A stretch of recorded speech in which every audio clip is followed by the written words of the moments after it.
College football is nearing the end of its 150th year, one of the longest surviving sports leagues in the world.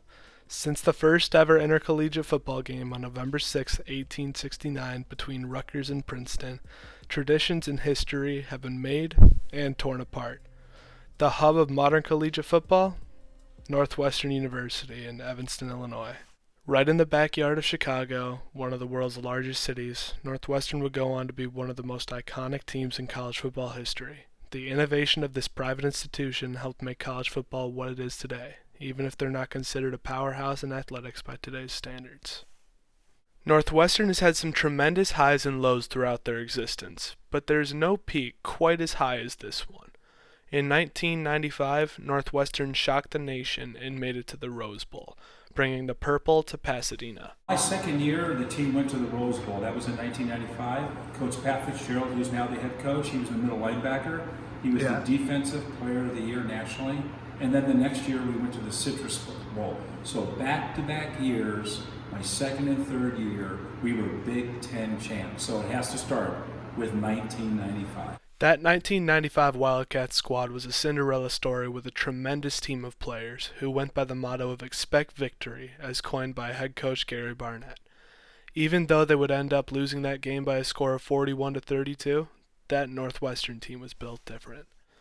One of the members of this 1995 team, Pat Fitzgerald, would become the head coach of the Wildcats in 2006 after the unexpected passing of Randy Walker, a legendary Wildcats head coach who died of a heart attack after leading the Cats to a Big Ten championship in 2000 and renovating the Wildcats offense to the way we see it today.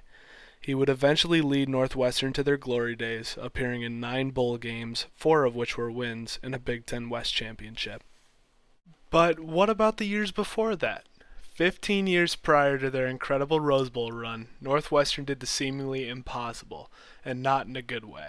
Beginning on September 22nd, 1979, and ending on September 25th, 1982, the Wildcats would lose a total of 34 consecutive games, which is an FBS record that still stands to this day. The streak would end at home against Northern Illinois, to which the student section did the unthinkable. They tore down the goalposts. Now, this was the routine for some college football teams back then. Winning big games was synonymous with tearing down the uprights, but Northwestern did something that had never been seen before.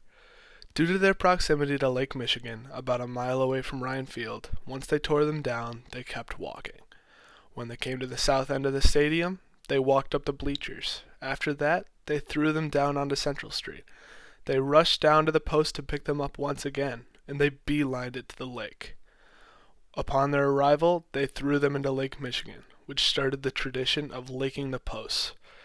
The laking occurred after every major win from then on, until Northwestern asked their physics department to make a permanent goalpost in order to stop them from losing close to $5,000 every time this happened. So the tradition was killed, but the stories will last a lifetime. Northwestern also started many major traditions, such as being one of the first schools in America to host a homecoming football game, coming 1 year after Illinois did it in 1910. They were also the first team in the nation to wear purple as their main color, the first team to include striping in their uniform, coined as the Northwestern stripe, which created the modern football uniform that is now accepted as the norm for most football teams at any level. And they also became the first team to start a nationwide tradition of throwing marshmallows into the band's tubas. Northwestern has some of the smartest and most dedicated athletes on their teams. Being a private university, Northwestern takes no money at all from the government in order for them to set their own education requirements and choose what they want to teach in their classrooms. Northwestern has very high admission standards, with their average high school GPA being 4.09, average SAT being a 1490, and their average ACT being a 33. While also taking no money from the government, they need to make revenue somehow, which means they rely heavily on donations from their alumni among others, which totaled over $4 billion, as well as their average annual tuition being over $50,000. What did they do with all this money, you might ask? They built this.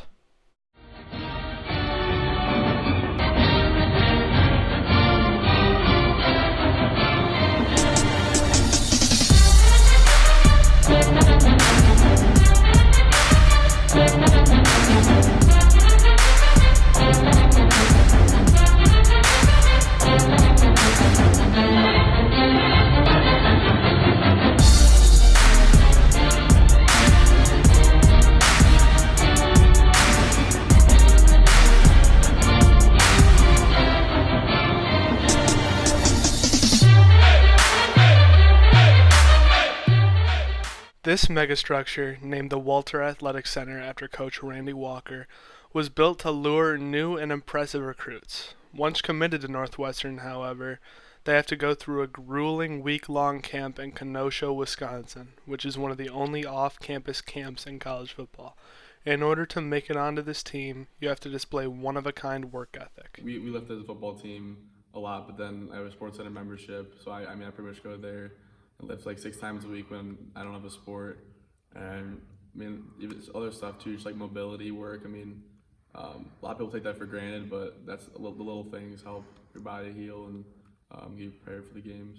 Once you display your work ethic and talent, however, Coach Fitz is almost guaranteed to come knocking. Northwestern as a team has given offers to over 70 recruits this season alone, and when they give these offers, it's almost always coming from Pat Fitzgerald himself. Yeah, I had a bunch of other offers from a lot of schools in Ohio, a couple MAC schools, and then I got another Power 5 offer from Louisville, and then Northwestern offered me on their like spring practice day, where a bunch of recruits came, and Coach Fitz pulled me over at the beginning of practice and told me that I received a scholarship offer, and then by the end of the practice, I was sitting down in his office, and I told him that I wanted to be a Wildcat. Overall, Northwestern football is in one of the most unique circumstances in college football, being a top dog in the Big Ten while also being a private university. Their facilities and recruits are second to none, and it is one of the hardest working teams in the nation in terms of both academics and athletics alike. Look me in the